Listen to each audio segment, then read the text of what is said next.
We all share the same earth and sky. And today, for your consideration from the journal, vast awareness. Many move through life with a sensation of being physically, mentally, emotionally, spiritually exhausted, depleted, insufficient, worried, fearful, impoverished, because attention is functionally entangled in thought streams, storylines, symbols of mind, and functionally a virtual reality hallucination of thought, living under the assumption that it's reality without being reality itself, obsessing and compulsing around this thirst, which is a kind of dehydration or hunger. And as a result, we have no clear sense of presence, of depth. It's like we're always like kind of like off balance, like we're walking in shoes or wearing clothes that don't authentically fit us. They're about 5 sizes too small or 10 sizes too big, but there's not a sense of clothes that have honestly been made to fit the structure of your body. So as a result, we don't have a clear sense or strong sense of persistent state of how beautiful or limitless that we authentically are. And so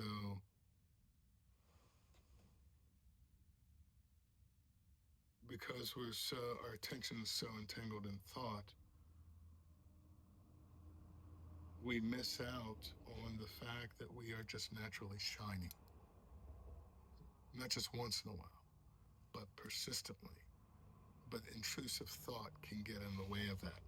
And so the majority of life is lived through thirst, poverty, narratives, where functionally, because we're so loyal and entangled in these negativity thoughts, this negative sense of self, or underdeveloped relationship with self, that we're looking for a person, place, or thing to make us feel all right. And it doesn't matter, like, people have this assumption or this idea that addiction is just drugs. It's like, what are we using to fill this thing that we sometimes refer to as the hole in the soul? Is it food? Is it shopping? Is it sex? Is it gambling? Is it work? Is it money, power, property, prestige? Which diverts us from our primary purpose, which is to love. And so, hoping to give us a sense of being satisfied. And so, we're settling for the crumbs from the table under the impression that we're being fed, but functionally, you're settling for the crumbs from the table, but you're starving. You're not having the full course meal.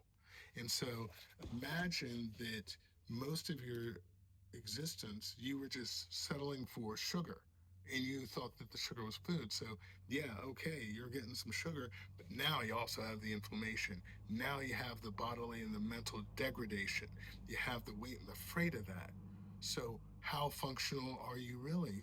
Whereas if you set aside the sugar and the processed and the refined foods, and you had what was authentically called real food, what could your existence look like?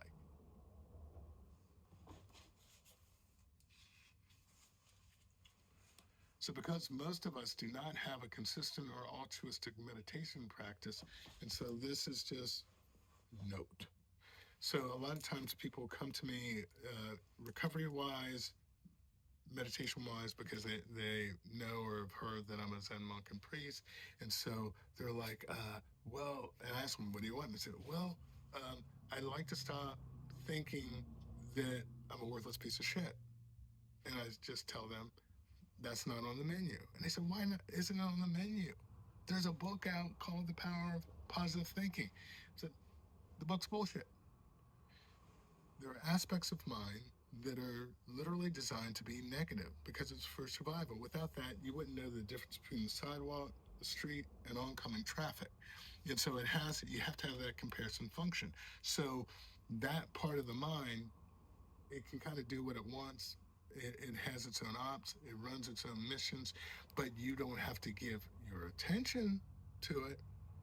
You could have your attention like in this right hemisphere function, like contextual mind rather than the content, the story. So imagine the sky, it's not entangled by the clouds, wind, thunderstorms. It persists and exists without all the things below it.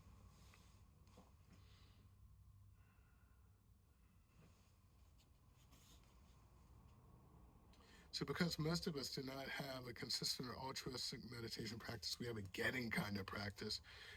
We're going to be a 2.0 version and a 1.0 version, which does not honestly happen. What we know is the limited territory that is created by the mind's story. It's like a thought fence. And so you're living in this idea that you can't go outside this circle of thought. So imagine a campfire. And so you believe that the limit that you can go is where things become dark. But the fact is that if you went beyond that line of darkness, there could be way more out there. And so it's the stories the mind generates about what it can't directly see.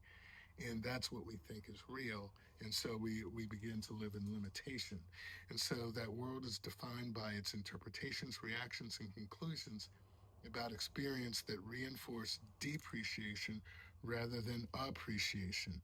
In many ways, this becomes the womb or the birth canal of human conflict. And then this is one of the reasons why we have so many difficulties or challenges is that we're in constructs, in narratives, and interpretations, in definitions of reality that don't honestly exist. Like people have the idea that there's a past, a present, and a future. That's not accurate. There's only now. There's the appearance of a future. There's the appearance of a past that you gain access to through something called memory, which honestly, there's aspects of mind that are even picking the memories. You're not even consciously doing. Okay, note this. Like you're saving a file. Remember this thing that happened. The brain doesn't work that way. Sorry. And so, a world defined by interpretations, reactions, and conclusions, and being in this birth canal of suffering, that things really don't have to be this way. Not every day in America or on the planet Earth has to be a day of living in jeopardy or by money, power, property, prestige that have diverted us from our primary purpose, which is to love. And so, when we practice or when we have a practice that is authentic and real, then is not consumer zen. A lot of people would tell you, oh, the fence will just drop away. That's not true. You can't drop what doesn't exist. So Genjo Roshi used to tell the story about our our Dharma great grandfather, Genpo Yamada Roshi. And Genpo Roshi used to say, I'm told, that a lot of times we're in life and the actual visual that we have is that we're in a coffin. And so there we are, we're laying in the coffin, and then you do enough zazen, you realize that the coffin has no top, that you could actually get up out of the coffin and step out of the coffin. And then the greater noticing is there was never a coffin to begin with. You were never trapped, except in a story. And that's what delusion is. And so it's a little more than a mental hallucination, a kind of virtual reality that we've given far too much loyalty to. And so the stories and narratives that we give loyalty to, that's the actual suffering. There's pain in life, but you can be without the suffering, which is the stories about the pain. And so as this becomes clear, being itself is no longer obstructed by the mental dam of thinking and experience. We realize that it's always flowing and it's never stopped flowing, and that we are a part of all of this. And then perhaps for the first time we encounter how vast awareness and experience actually are, and that we are no longer filtered or confined by thinking. What could your life be without all the obtrusive thought?